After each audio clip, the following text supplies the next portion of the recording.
Singer-songwriter Tori Amos has just toured Australia with a series of concerts for her new album.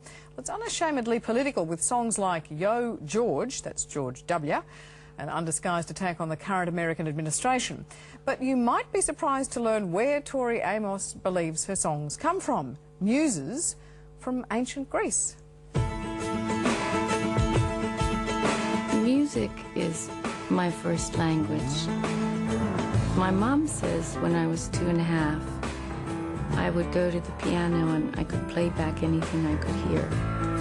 And so I think that's, again, my first way of expression. Never was a cornflake girl.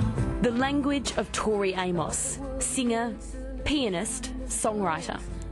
2 multi-platinum, 3 platinum and 2 gold albums later, you still might not know her, besides being able to hum along to the 1990s catchy smash hit Cornflake Girl. You bet your life it is. You bet your life it is. Honey, you bet your life it's a real. But for her long-time, loyal, almost cult following, this reluctant American's new songs are blistering commentary on American politics. But I think greed is not. I think greed is not. We keep seeing our lives. I really believe that a lot of people after the election and this administration got in for the second time were in shock. Not because the other party was anything to speak of, but because how can you support something that is destroying the country that you love? I mean, it's heartbreaking to me that there are people there that are dragging our spiritual mother by her knees. The right wing is really the arm, the Christian right wing of this finger that is the administration. And so you have to think, even if they're gone, you still have to combat them. They're a force to be reckoned with. Songs have a magical way of seeping under people's skin. And I'm the daughter of a minister, so I've grown up with having a preacher telling me what to do, and I love him. I love him to death. But nobody really likes to be preached at.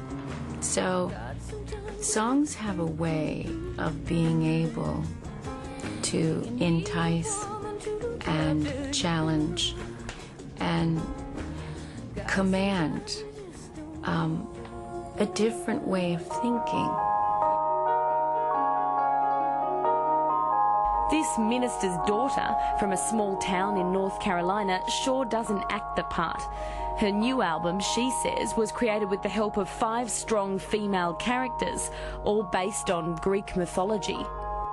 She steps into a different character before each stage performance. Feel those colors changing through beauty of spring.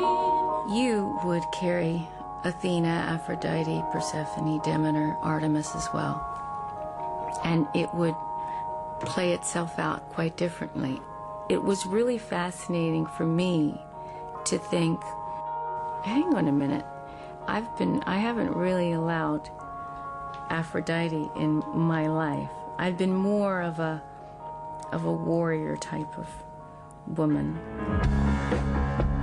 Her 5 characters, including her female warrior character out for the Sydney shows, also take a swipe at the lack of real role models modern women can choose.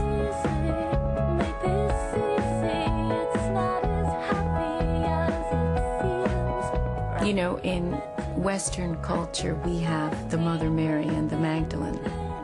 Those are our 2 who, unfortunately, it's pretty myopic what we're given. There's not a whole lot there. There's either the spiritual one who had the kids that gets the respect, or the one that seems to have had the sexy time, but that's all she's given. Some of these stereotypes even today that you get, the successful career woman, the tart on the red carpet, you know, you get these really boxed in definitions of well, what kind of woman are you? And you think, no, I don't want those. And here's where it gets a little out there. Tori believes she doesn't write her songs, they do. They're alive, they're real, the girls exist. I'm really the scribe. It's truly a privilege to work with them, and I take their dictation. God, sometimes you just don't come through. And unlike Kylie, Britney or Justin, you'll never hear her talk about her fans. I don't see people as fans because it denigrates the whole process. It's funny, when you go to a classical performance, then you seem to be an appreciator of music instead of, a fan. And I do think that it's really important for musicians sometimes to not, have a hierarchy with the audience.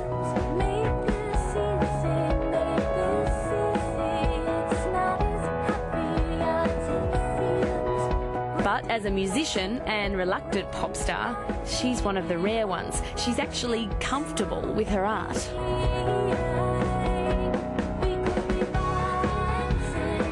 As an artist, you do get a sense sometimes of what your work is, and you have to accept that, maybe you're not caramel sauce. Maybe you're just not. I'd like to think I can add caramel sauce to my show when I need to, but I know as the years go on, I see myself more like a good red wine. If you keep it around long enough, it might get better.